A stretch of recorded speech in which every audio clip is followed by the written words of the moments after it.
यो चाहिँ बालेन शाहले जितेपछि म गु खान्छु झुन्नी मर्छु भन्ने मान्छे हो। यसले चाहिँ एकदम धेरै झापाली जनताहरूलाई एकदम धेरै नै गाली गरेर रहेछ। बालेन शाहले जितिसकेपछि मलाई चाहिँ एकदम धेरै नै नराम्रो लाग्यो। तपाईहरुले के कस्तो लाग्यो कमेन्टमा लेख्नुस्। Thank you so much.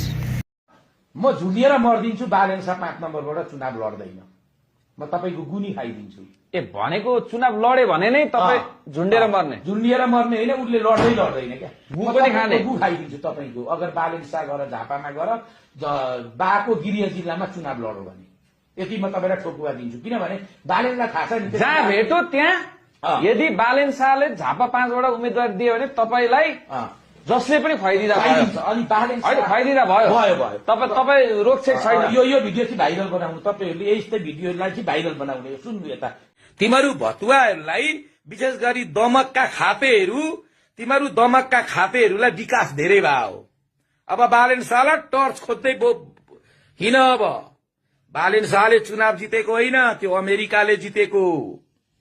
Balen Shah प्रधानमन्त्री हुने होइन, अमेरिकाको मान्छे हुने हो। यो विचार गर तिमीहरूले। तिमीहरू चोर झापालीहरूको त छ नि। म त के भन्छु भने त्यो बिहारतिरबाट इन्डियातिरबाट अब मान्छे घुसिहाल्नु पर्यो झापामा। तिमीहरू झापाली खापे हौ। यो कुरा विचार गर। तिमीहरू मुर्कुटा झापालीहरू हौ। तिमीहरू झापालीहरूको त छ नि।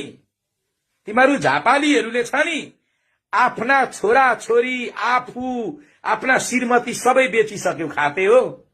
तिमीहरू विशेष गरी झापाली खापे हुन्, झापाली चोर हुन्, झापाली अपराधी हुन्, झापाली दुष्ट हुन्। झापाली भनेका यो देश बेच्ने नम्बर 1 मा झापाली पर्छन्। यी झापालीहरूलाई कम